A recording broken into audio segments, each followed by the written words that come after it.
Oh, hi, Daisy. Hello, Shira. How are you? I am well. Happy Wednesday. Yes, it indeed. It feels Another like we week. were just here 2 minutes ago. Yes. Just 2 minutes ago. Yeah. Well, I want to welcome everyone to the Glass House, where we look at business from the inside and the outside to expose the gap between what is embedded and what's truly embodied in the organization. So, Daisy, how was your week? My week was great. Can I just address really quickly, just in case I'm Oh, yeah. having, my internet is, so if I freeze, folks, please pardon me. I'll try. I need to keep moving. So if I do sway like this, it means that it's just needing me to move. Otherwise, I'm going to freeze. So I do apologize ahead of time. But no, my week was great. It was it was kind of busy. A lot of things came up that was eye-opening, but all good stuff. How Oh, about good. yours? Really good. Really, really good. I mean, listen, I am a firm believer in nobody wants to hear me complain, number one, and it doesn't do me any good. So, what am I going to do? What am I going to do? I mean, you just keep going. So that's all you But can do. Laura, having her last week was really, really great, and actually connected me with a couple other people through her. So that was Yeah. the fun about it. So Well, I'm gonna challenge our audience today because we had such great interaction with the comments, and so maybe we can make it a little competition to have more comments. I think we had like 25 comments last week, and she's a love. She's so special. And for anybody who was here last week, I hope you hired her. I haven't talked to her in a couple days, but any company would be so lucky to have her. If anyone wants to reach out, you can obviously go back to that episode and reach out to her on LinkedIn or reach out to us because she's a superstar, truly a superstar. And Daisy, I don't even know if I told you this. It made me think that this is such a great platform for us to kind of highlight and bring people forward who are looking. There's so many people looking for work right now. I thought maybe we could kind of have one of our guests every 4 weeks or 6 weeks or whatever be somebody who's also looking so that we can, give everybody an opportunity because there's just too many great talented people out there and everyone gets lost in the shuffle. And I know we're going to have an episode on this because the whole applying online and applying on LinkedIn and all that and all the crazy algorithms and the crazy, but I just think that personal touch and getting to see people is really amazing. So yeah, now there's a lot of information about job search right now and how the systems is like disqualifying them because it's not being seen by actual humans, right? The algorithm kind of picks who is put in front of hiring managers. So yeah, it's definitely a topic we need to talk about at some point. We have a LinkedIn user who's saying they can't hear us, but they can see us, and not sure if anybody else is having the same problem. We had this once before. Is anybody out there, if anybody else can comment on that, or if you're having issues hearing us? I didn't do this. This is not my technical difficulty time. I haven't hit mine yet. I always get something messed up, but this isn't mine. So if anybody else is out there, could you please tell me if you can hear us? We have our guest is in the green room waiting for us to finish our intro, but so I hope he can hear us, but I think we're okay. I don't know. Until somebody else tells us something, we'll keep going. Ask one of our viewers over there, Mike or Kay, if you're there, can you write a comment that you can hear us or not? Yeah, we want to know if anyone can hear us. Because that'd be a fun hour if they can't hear us. That's not going to be good. I mean, I can hear you. I can hear me. Okay. Well, let's keep going and we'll see. Oh, somebody said. So I hear you on my phone, but not on my laptop. Okay, so that's not us. Good. Okay. I'm good. I'm going to say turn up the volume. I'm going to say that. Okay. Yeah. Well, let's talk about what we're focusing on this week. And it's been reported on quite a bit. And I have to ask, the image that comes to mind for me is this the tail wagging the dog with AI? We're calling this episode Beyond the Algorithm, when AI thinks for you, who is actually leading, right? So that's where I'm getting the dog and the tail and all that. And Daisy, what do you think about this? And have you heard about it? Oh yes, we hear this quite a bit, especially in the world of AI and how companies and individuals use it and how they take it as almost as the Bible. So AI told a man he was the next Messiah, so he believed it. Wait, I gotta stop you there. Do we know, like, did We he know. get on ChatGPT and say, am I the Messiah? Okay, sorry, I'm interrupting your crazy story, but it's important. So so we'll dive deep into this really, but clinicians are now calling it sycophancy by design, but that's the extreme version of it. Okay, so there's a workplace version of this. So your team is like, and I do this also. We look at and submit strategies and recommendations that were written by not just ChatGPT but an LLM, right? So ChatGPT is obviously almost like the household name and how we refer to AI. So your reviewers are approving the proposal. But they never read it. And anybody is asking the one question that should keep every leader up at night. When did we stop thinking for ourselves? This over reliant on using ChatGPT or an AI, right? So AI is designed to be agreeable. And this is where the psychosis happens, right? It tells you what you want to hear. It doesn't push back. It doesn't say that's a terrible idea. It agrees to what you say for the most part. And that's kind of dangerous. People need to use it responsibly is one of the first things I'm going to say. So I'm going to read a couple statistics here. So 90% of employees have asked ChatGPT for advice instead of their manager. Another human touch lost. And what does it also so do we know, Daisy, sorry to interrupt you, but do we know if this is ChatGPT inside a company or ChatGPT on their own, like on their own version? They didn't specifically say what it is, but I would imagine even I use it for outside stuff that's not within my company, right? So I would imagine if you are working for a corporation and there's perhaps some blocks to using AI or whatever, the guardrails are for each organization. I'm sure they have their phone handy to be able to ask something else. I would imagine even at a free version of the tool that they're asking some questions, not just for work, but also for personal. The next statistic is that 70% say AI understands their work challenges better than bosses. Wait, say that again. 70% say AI understands their work challenges better than their boss or their leaders. Wow. That's huge. Huge. So what does that say about not just questioning your leadership, but why is the main thing, right? And then another statistic that's very alarming for me is 60% plus of managers use AI for critical employment decisions too. So it goes vice versa, right? Oh, we have a lot to talk about. Okay.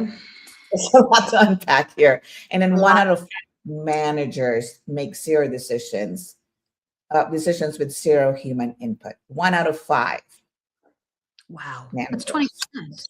Wow. Correct. Okay. So that's why our guest this week is someone who lives at the intersection of this tension every single day.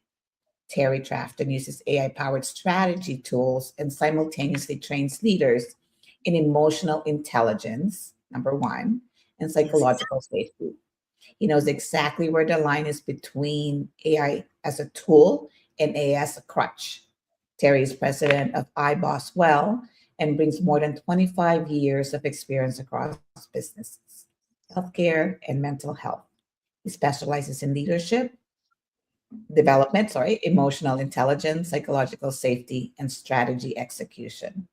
What makes Terry uniquely positioned for this conversation is that he is actively using AI embedded tools for his client work, while simultaneously training leaders in every human capabilities that AI cannot replicate.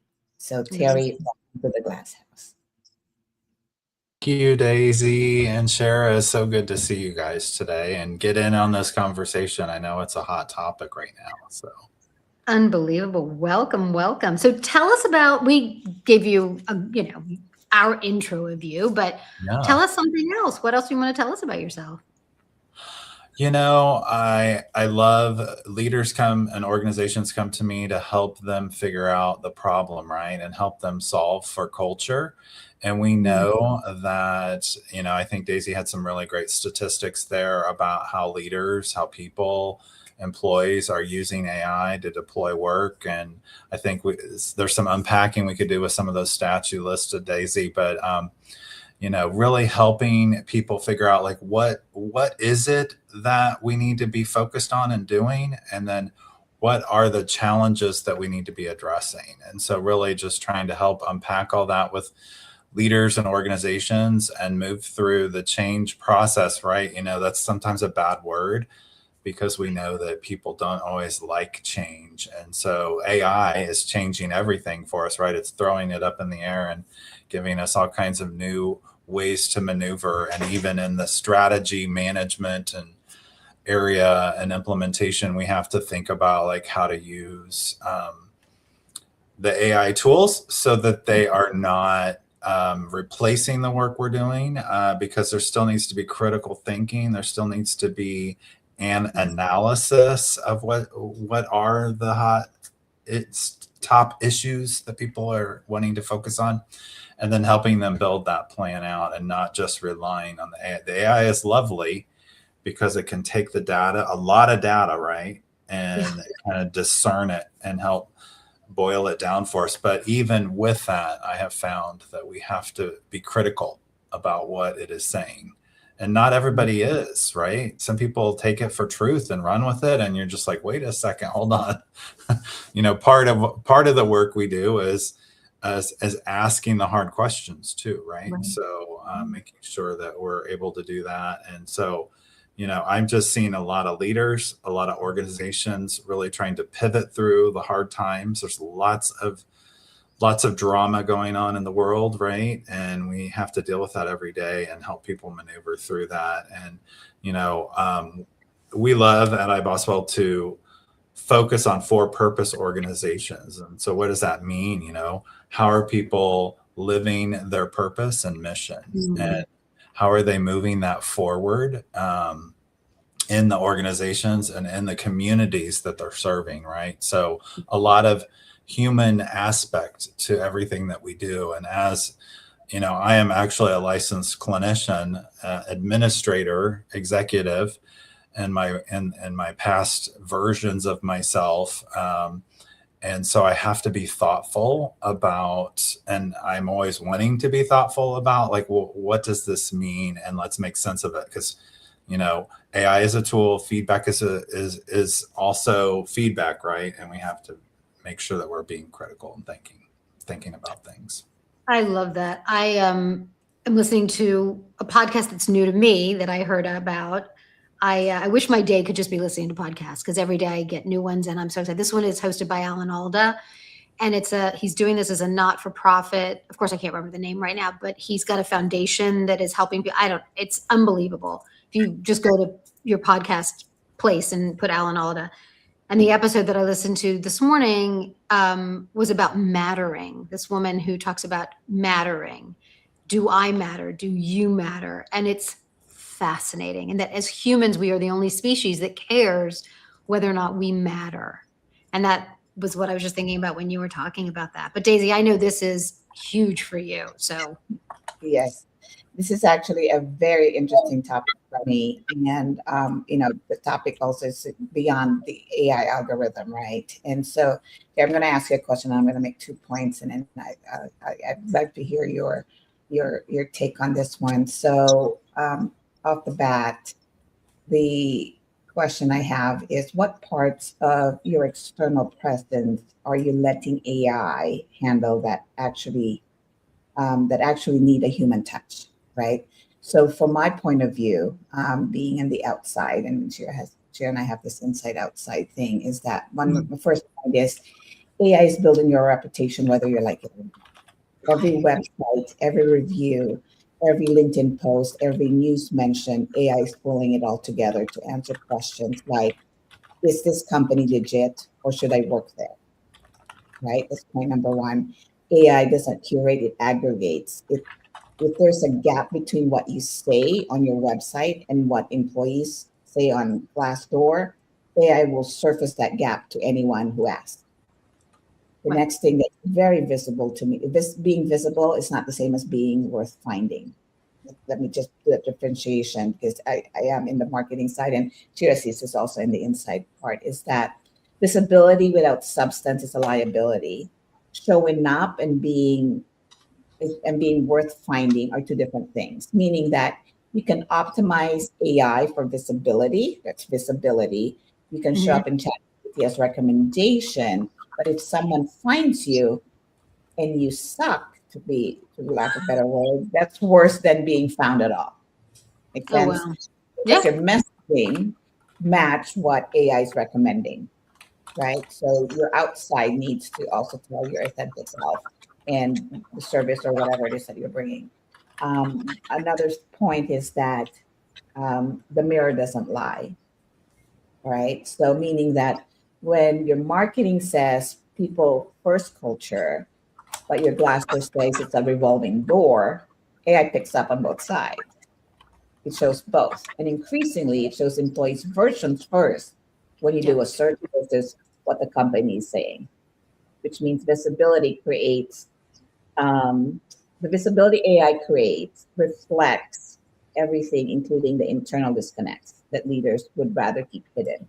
And you can't do that anymore with AI. And my last point, Terry, and I'd love to hear your point on this one too, is that AI capture, but human still needs to connect, meaning that the business that will win in this era are the ones that use AI to capture and organize, but use humans to connect and convert. So human is still very critical in this part. So Terry, love to hear Take it away. Take it away. So it's a lot. Great. Yeah, there's so much there to unpack. It's it is daunting, right? And so I think one of the things that I liked, I was curious about that you had said earlier is people, employees are, AI is understanding their challenges more than their leaders. And so what does that say? I mean, let's unpack that for a second. Like, are leaders not, so busy? Because I see this in organizations a lot. Everybody's running to do so much, right? And then they're in their own lane. And it is so hard to stop and actually listen for understanding, right? And so are they leaving that critical problem solving to AI? And do the employees feel like they don't have the capacity to have access? And I've had leaders say to me, like, I can't even get FaceTime with my direct supervisor. And I'm like, what? Like, that is so foreign to me, because you hear about open door policies and leaders coming in, being available and rounding, and and so I think it's pausing and reflecting and understanding the challenges and helping people work through that. As a leader, that's what our role is, right? And so as a human, so how do we use the AI to help us handle certain things of our job, right? And what I see in strategy management is it's a great way to get information and take a lot of detailed data, right? Because I go out and we do organization-wide assessments, and we ask a lot of questions of a lot of different stakeholders, and we have AI embedded in that process where they will prompt for deeper question answers, right? So instead of giving softball answers, the AI will say, well, can you tell me more about that problem? Or tell me more about that success, right? And so, and we've gotten good feedback from clients saying, we love how it moves through, helps us move through a conversation. It's done in a survey format. So, but then taking all that data is daunting, right? Because you can, if you're getting feedback from 500 people, and how you got to figure out, and it takes a lot of time, energy, and effort. And so AI helps bring some efficiency to that. But what I've found is you still have to have that critical thinking component. You still have to go, wait, did it catch everything? Because a lot of times it doesn't. A lot of times it misses, right? And that's kind of what you're talking about with, what's the human touch that we're letting AI handle. And so we're letting AI ask some of the questions and discern some of the information and give us some of the themes, right? But how are we then looking at that information and validating, right? As a scientist, we want to validate the information and make sure that it's true. And sometimes it's not, right? And I think, Shara, we were talking about some of the stories that are coming out around, AI and how people are using it to have conversations and relationships, and how that is causing a lot of instability in people's mental capacity, mental abilities. And, as a trained counselor, I'm always interested to know more about helping people have the best emotional intelligence that they can have, presenting the best version of themselves, and making sure that they're being thoughtful about, what the work that they're doing and how they're representing themselves and feeling good about it. We know that emotional intelligence is dropping, every year. People are not navigating emotions like they should be. They're not exercising optimism. They're not, enhancing their emotional literacy. And so, as a leader and a strategist, I'm always trying to help people tune into, listen to what's happening. What are the things that you're saying to yourself, and how can you reframe that and be thoughtful, right, about it? So I love that. I love that. So I'm going to start by saying, I love AI. Okay. This is not I don't like AI. I don't want it. It's table stakes now, right? You don't go, I don't have a car, but you don't go to the car dealership and be like, can I get seatbelts with that? Like it's table stakes, right? It's here.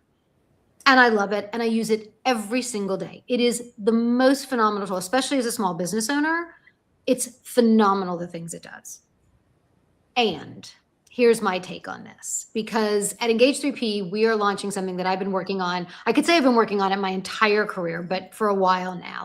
And I call it change embodiment. And here's why it matters for this conversation, because I think it's a really good time to really talk about this.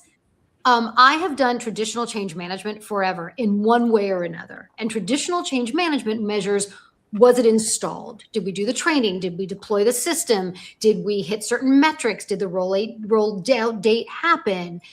AI is amazing at tracking all of that, okay? Change embodiment is measuring whether change is actually working. Is it lived? Is it trusted? Is it adopted in the daily reality of how people are doing their jobs and existing in the organization? AI cannot measure that. Right?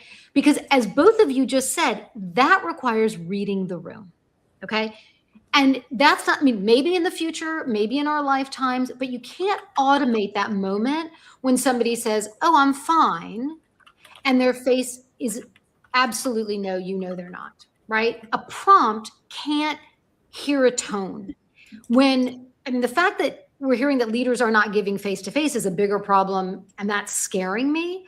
But if a leader's walking through the department and feels the shift and sees that people aren't doing the things that they're supposed to be doing, and it's not just a technical change, it could be a process change, it could be an organizational change, it could be a merger, it could be anything, right?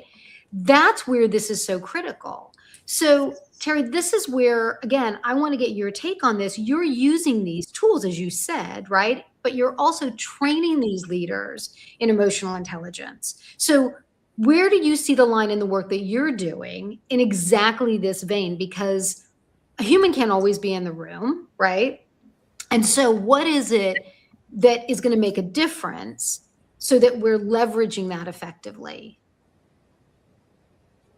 And I'll throw one more interesting, I have a whole page of statistics around the fact that traditional change management doesn't work, period, right? But one of the things that really struck me when I was doing all this research and having been in the room for 20 plus years is that 47% of people who are part of change initiatives and traditional change initiatives quit. They are so burnt out. They are so frustrated. And the people that are involved are usually subject matter experts. They're the leaders in their teams. They're the best of the best. When those people are leaving, the cost to an organization is astronomical. So what we're doing is we're measuring for that. We're looking for those human elements. We're focusing on the emotional side of what's going on and then leveraging tools to get, as you said, the data. But to me, that's where the value of all of this is, because it's taking the burden away from having to do the administrative in order to then be able to focus on the emotional intelligence and all the other things and the psychological safety and all the stuff that we love and that we want to ensure is working. Yeah, I think you're right on point, Shara, is that, when you're doing anything with people, organizations, and the work that we do, it's about change. And we know that most people don't like change. I always love to when I'm in a room with people, I always ask the question, how many of you like change? And, it's always interesting to see how many. I think people are being more authentic than they used to be. Everybody used to raise their hand, right? And then now people are like, no, I don't. I mean, change is hard. And we know new behaviors and new habits take time, at least 66 days, right? Research shows. I always say, make it 90 days. Let's take the tracker for 90 days and see if we can build a new habit. We also know that accountability is a big part of change. And so, and I know there's apps out there that are AI enhanced, and, I use AI every day. So I'm not down on AI at all. I actually think it's a great tool we need to figure out how to leverage it as a tool, but also be critical about the information we're getting and comparing it to what our known reality is, right? And so not getting lost in it. But and so just helping people build that cadence of, change behaviors, and try not to, I love that you reframe change management around change embodiment. Like, how do we embody a new version of ourself, right? And that's what we're trying to do. We're trying to embody new versions of ourselves as an employee, as a human, and then also as an organization and a team, right? And so how do we use that and leverage that information that we're getting and seeking, to be better? And what are the things that we can use AI for to help us be more efficient, right? And, taking information, discerning it, helping us diffuse it, and build on the themes of it is very helpful. Also nudging, right? Everybody has an app that nudges us for certain things, and all that's built on a learning language model. And so it's important to have those efficiencies, right? Because they can help be our accountability partner, and they can help move the change forward and make sure that we're being thoughtful and attentive to the new behaviors that we want to build, right? So Terry, you're using Strat Simple or something like that, which is built on ChatGPT. Is that correct? For strategic planning? Yes, it is.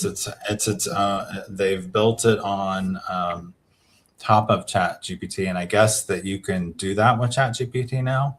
So is that you can build kind of your own. I think some of the concern around using AI and strategy management and environmental assessments is there's a lot of confidential information sometimes you get from stakeholders. And so, if you're feeding that into the big engine of ChatGPT or whatever, model you're using, Gemini, or there's lots of them, right? Bard, that, how is that information then being put out in the universe of all the information that's out there? And so they have built kind of on top of it, kind of what I would say a fence, so to speak, around some of that information so that it's not. And I think that's what we were drawn to, is the ability to create some level of confidentiality for our clients, that isn't just going out there. And so they've been a good partner for us to work with over the last year to really kind of learn about how is AI embedded strategy management tools. There are strategy management firms, companies, software that, claims to be able to replace the strategist, right? That can do it all. And so I question, some of that, and have had some conversations with some of the people that have built those engines. So I would imagine, sorry, Cher. No, go ahead. So I would imagine that people are arguing on one side or the other about, how the tools, and then like we're both straddling it together. So the tension point at some point where you use the tool versus the human actually doing the thinking, right? So as someone who works with leaders on psychological safety, how do you help them see the difference between AI that supports thinking and AI that replaces it? Have you encountered that before in the conversations? That's an interesting question. I don't know that we've specifically had questions around AI replacing the thinking as much as enhancing, or although the stat that you threw out at the beginning of the discussion is one that I would like to explore further, as I'm going into organizations, like how many of you are using AI to ask it to solve a problem or answer a question that you're not having that conversation with your staff or supervisor? And I know that there are employees and leaders that don't have the FaceTime or not getting answers, because the common way is to throw emails, right? And we know that inboxes are overwhelming with information. And so as a leader, like, where do you put your time? And so I think that is a curiosity that we need to explore further, especially with teams and leaders, and are you replacing the thinking with the AI versus having conversations? Because we also know that having difficult conversations that sometimes are conflictual, or that we have different opinions on, right? We know from working with humans that that's not easy, right? And that people are conflict averse because of the systems that they were raised in, because of the lived experiences that they've had and have had in their life. And, that's the other thing that I, work with people on, is recognizing lived experience and the trauma that people have lived through, and then also helping them figure out how to frame up the way forward and how that's impacting the work they're doing, right? How to build out better systems, and how to use AI as a tool, right? How to use it to help them be better leaders, be better employees, but not replacing those difficult conversations, right? Like, still needing to have those conversations. It's interesting, Terry. Our friend of the pod, I like to say, Marcus Mossberger, has his own called Hope at Work. And I was listening to that yesterday. He had a new episode that just launched. And it was terrific. And he talked about a story that he's told me a couple of times since he went, as he was at a conference. I don't think it was HR Tech, it was another one, but the chief HR officer of IBM was there. and talked about and did the keynote and talked about how they used, which I guess is the Watson underpinning that's been around for well over 10 years, because I talked to them over 10 years ago when I was at Infor. But they released their HR bot in order, and they forced everyone, and Marcus, if you're here and listening, forgive me if I get this wrong, but what I remember is that they released the bot and forced everyone to use it for every HR question. And their initial net promoter score was very low. And then slowly, they got people to start engaging and using it. That's great. Here's my take on it. And I haven't talked to him about this yet, because this speaks to, and it immediately made me think of what we're talking about today. And I made myself a note in Claude to remind myself to talk to you about it. Because I remember nothing now. And, thank God for the apps.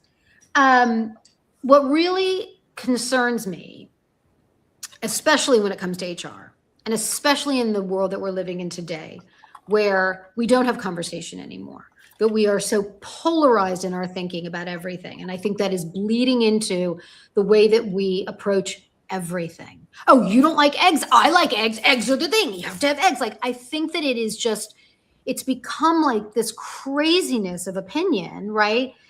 And everyone's 100% right or 100% wrong. And so to your point, it's made it much more difficult to have conversation. The thing that really struck me, and I hope nobody steals it because I want to write something about this, as an HR practitioner, right? Having been in the room, and I've talked about my almond M&Ms on the desk because I wanted people to come in my office and talk to me. If I'm having a really big problem at work with my boss, with a coworker, God forbid I'm in an abusive relationship at home and I don't know what to do. And I've had those situations with, sorry to say, with members of my teams and in my organization.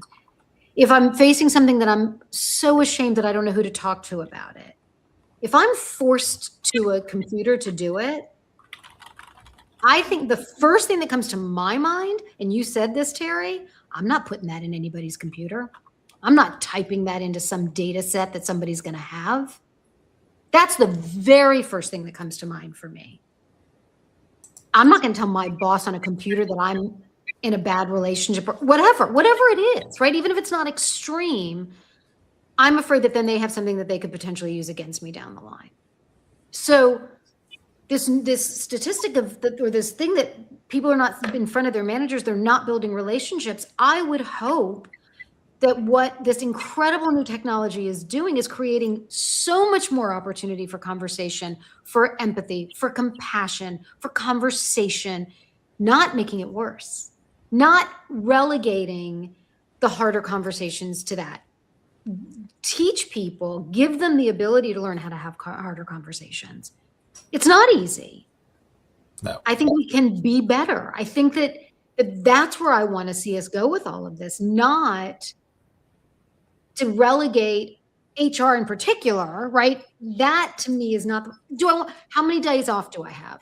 What's the policy on whatever? I always used to joke when I sold knowledge-based systems that I would always joke and I would say, listen, look how great this is. You can have this knowledge base. It's terrific because people can go and they can get the answer. And that's really good because I prefer to answer it myself and then I get the answer I want. But that may not be the answer the company wants me to have, right? And we would joke and haha.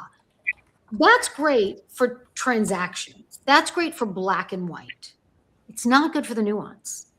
And an AI doesn't have empathy. It doesn't have emotional, what's the word I'm thinking? The emotional, nuances, emotional nuances. It has no capability of understanding and connecting in that way. I mean, what's your take on it? Clearly, I'm passionate about it, obviously. Well, there's a couple of things in there, and I love what you're saying is, how are we using AI as a partner to structure conversations, right? Like, I think it's good to think about, we always, when I'm coaching somebody on how to have a difficult conversation, we're talking about like, how do you structure the conversation? How do you approach it in a non kind of attacking way? And I think, AI can give you it's good at giving you like structure based on all the information it's hey, try this. But then you have to test that, right? And so finding who's that partner that can be you can be accountable to, that can help you, that you trust. We always say, who are the 5 people that you can reach out to and have trust them to be able to be raw and have a real conversation, and they'll give you feedback about how to move forward, right? So who's that circle? I think AI could be one of those, too. Like let's use it to. Maybe. But then, like, to your other point you were making about people not trusting, like sometimes it's such a difficult or touchy or confidential kinds of situation that we don't want to put it into any kind of AI algorithm, or like, hey, Terry type this into his chat. Right. I think there is a common sense of distrust around some of technology and every day I was listening to one of my tech podcasts, and they're like, the fact that your phone is listening to you all the time is not true. That really isn't happening. But then why is it that I get ads about something that I said in a conversation, not on my phone, but with my wife in the room, but then now I'm getting ads about that item on my phone, on my, whatever. So it's like hard to, I think I want to challenge that a little, right? What was the answer there? What did that person say was the answer for that? No, they said that has been proven to not be true. And I'm like, I'm not sure people believe that. And I'm not sure that's everyone's experience. So, I wanted to go and challenge that, but it was a podcast, right? So it's in listen mode only. But it was a fact that I was taken aback by, because I was like, I'm not sure I agree with that. So, but, every day we deal with people not trusting that if they say something, it's going to get back to their supervisor, and they fear retribution, and they've come from conflictual situations where that's happened. And I've heard of horrible things, like you being in HR, there are horrid things that have happened in companies and businesses. And it's sometimes you're like, what the heck? I've experienced toxic leadership and as well, and so we all have, right? I mean, in various situations we've been in. And so how do we move past that, though, and figure out like what is it that it can help us with? Because it can, certain AI can help us do some of that discernment and structure a conversation and help us with accountability if we use it right. So oh, go ahead, Terry. Right. I mean, did you want to do the outside story? Did you want to do the story? No, you're gonna do, because I just looked at the time and it's flown, because I love this conversation. But we have some really interesting for our weekly segment. So Daisy, you could do it. You go for it. All right. So part of what we do here is we try to find a story that's out there, that's happening, whether it's both inside and outside, to hone in on the topic that we're talking about. So it's really, we're talking about AI being psychotic at certain points, right? So it's we're going to be sharing research about AI causing actual psychosis in some users, right? So every episode we bring in this story inside and out. We find that perfectly illustrates the gap we're exploring this week, which is we're going broader than Reddit or Glassdoor. This is coming from the New York Times. Am I correct, Shira? Did I put that up right? Yeah. That's researchers from UC San Francisco and Stanford, from the Psychiatric Times, and from OpenAI's own internal reports, that this story that happens, it's a story that every leader needs to hear. So what happens in simple terms is that New York Times did an investigation and found that some people are literally developing psychosis from extended AI chatbot use. AI is designed to be agreeable, again, I mentioned earlier, and it validates whatever you believe in, even if those beliefs are delusional. So there's going to be a couple stats that from this story is that OpenAI and its own data saying that 0.07% of weekly chat GPT users show signs of mania or psychosis. That's potentially 500,000 people. And I do have a live example. Kind of like Wait. So you're saying, hold on, because I remember looking at this when we found it, but so 0.07% yeah, is the equivalent of 500,000 people? yeah, of weekly chat GPT users. That's the chat GPT. Right. Okay. That's insane. They have the most Okay. users. Okay. Okay. And UCSF documented a woman who became convinced that ChatGPT could digitally resurrect her dead brother. Okay. So, so we all know, do you mind if I do this? No, go ahead. We've all heard the story, or at least I think a lot of people have heard the story of the guy that, because this is an OpenAI litigation, the guy had a problem with his family. He wanted something. He developed a relationship with his LLM. He went on ChatGPT, told ChatGPT what the problem was. And ChatGPT told him, you got to get rid of your family in order to get what you want. And that psychosis led him to murdering his family. Okay. Look it up. It's big, right? I watched a show the other day. For the life of me now, I can't remember what the show is. This is my memory today. This is insane.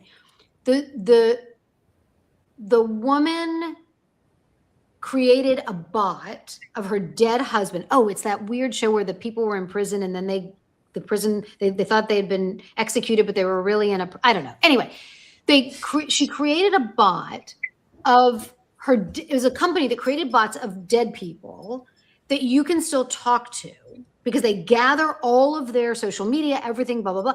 So she thought she was talking to her husband. And so she went out and she killed somebody. Maybe it was Law and Order. She went out and killed somebody because her husband told her that her husband was killed. He was killed by mistake. And so she went out and killed the person that she thought. And she was convinced it was her husband. The grief that she was in made her think the bot was her husband. Now, this was a functioning human being until this happened. I mean, it's on television, so it doesn't really mean anything. But and there's story after story about how kids have used AI chatbots, and the chatbot has, confirmed that killing themselves or is an option. And, it's so unfortunate and sad that we're in a state where people are hurting so badly, right? It would lead to that. And so trying to connect them to people, I think the story accents, the counselors and how they're trying to deal with this issue now and get people grounded in reality, right? And then recognizing that there's another solution, right? The death or killing people or dying by suicide, those are not answers to a solution that we want to see, right? There are other options, and we need to lead people to those other options. But I think people are so entrenched in the sense of like, no, this is really my, the person, my loved one, and that I'm talking to, and it's hard to get out of that, right? So there's a whole process they have to go through to move through that, right? I think when it comes to work, though, and I keep coming back to this statement that people are not getting FaceTime with their managers, they're not having conversation, that an employee thinks that the ChatGPT, the LLM knows more than their boss. That to me is psychotic. Like, it's not possible, right? Like, that's not what this is supposed to be about. And I'm just thinking, are they asking the question in a way that the chat bot is interpreting that level? Right. That's really not true, right? Is the supervisor really that disengaged and not know the problem? Or are they taking it at, we always say, take the information you're receiving and then validate. explore with curiosity the truth behind this, and so instead of taking it as truth, that we're being a little critical and thinking about how is this true, and checking out assumptions, right? Not making stuff up, not letting the chat bot giving you an answer. Is it the right answer, right? Discerning on that, not just taking it wholeheartedly, right? That's what we have to be thoughtful about. Yeah, you're right, Terry. It's the discernment, right? But we also know each individual uses discernment in different, depending on your mental state, right? So humans are still going to be unpredictable, and how we use the tool for being unpredictable enhances that psychosis, right? So this is where really organizations, I think, what you do is going to be very critical in educating employees and leaders on what the proper communication is with AI as a tool. Because as an employee, they take it as like, it's giving me power to have this conversation, but really not putting the context around why they were upset and want to have this conversation with their boss. So there's a couple of things that are the human in the loop kind of thing. So there's a book psychology around this, and it's very fascinating. But these are extreme stories that we're telling from the statistics as well. So I don't want to scare anybody out there, but just do your discernment very, very carefully and make sure that you validate information that you're putting into AI. That's the most critical part. But it comes from leaders, because a leader could sit in front of their, because AI can run with strategy and come up with a strategy, and AI thinks it's great, even though who in the room, if a leader, a CEO is saying, this is my strategy, and AI did it all for him, who in the room is going to say or disagree with the leader? You know what I mean? So this is where certain things are also going to be very critical. I'm gonna say this. I have received from people in the last year, material stuff, business stuff that I know in my gut they never read. They ran it through a GPT, they produced it in AI, and they never read it because it didn't make sense. It didn't make sense. There was no logic to it. Like, they're telling me one thing and then they're giving me something and it doesn't make sense. And we all know now that we know when AI has written something, right? We all know the signs, and it's, everyone's talking about that. I think, Terry, I think you said at the beginning, we're getting really lazy. And I think that's what's scary, because I see it in the opposite way. I see it as so much opportunity to do more. I have the time. There's no way that I would be able to produce what I'm producing every day if I didn't have the tools that I have. When I was at Infor, and I did PowerPoint presentations, and I stink at them. And I don't like doing them. So it would take me hours to do stuff. And now I'm like, okay, do the thing and then it's done. Right. And I can, mess around with it. It's unbelievable. And what that's giving me is so much opportunity to be creative, to think about things, to listen to podcasts, to read books, to open my mind to things that I never thought of. Like I said, this woman talked about mattering. And I was just like, I was in tears, first of all, because I thought, yeah, that's all we want. We want to feel that we matter. We matter to our companies, right? And I went down that whole path, again, thinking about what we're doing today. Do I matter to my organization? Not as someone who produces, right? Sure, I matter because they want me to give them something. But do I really matter as a human being, as a member of an organization? And I think that's what we have an opportunity to do now, right? To really matter in the companies in which we work. And imagine what that can produce. So much greater than anybody ever thought. And that, Terry, I think speaks to culture, right? What is the organization deriving and creating to make people feel that they really matter? And, we tend to, and this will be the last thing I say about this for the second, we tend to think about employees, but it's also the client, right? I've always said in HR, my client is both internal and external. So it matters both ways. Yeah, it's how are we as leaders and managers leading and inspiring trust accountability, and appreciation, right? And so it's like that human component is important in how we build out cultures.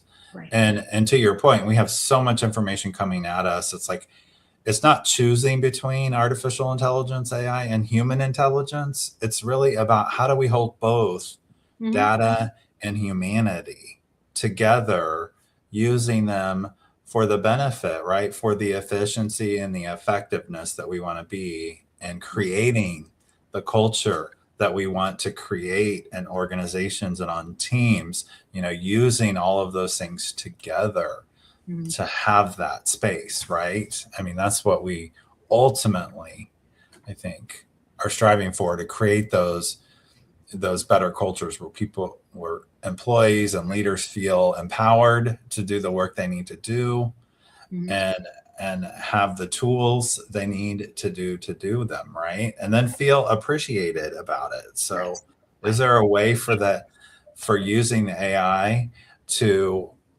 help leaders spend more human time with their employees and their teams, right? Is it possible? I don't know. The answer is yes. Yeah. That's the question, right? How do we move that forward? I would love that. They're going to want to do it too, and notice that this is important.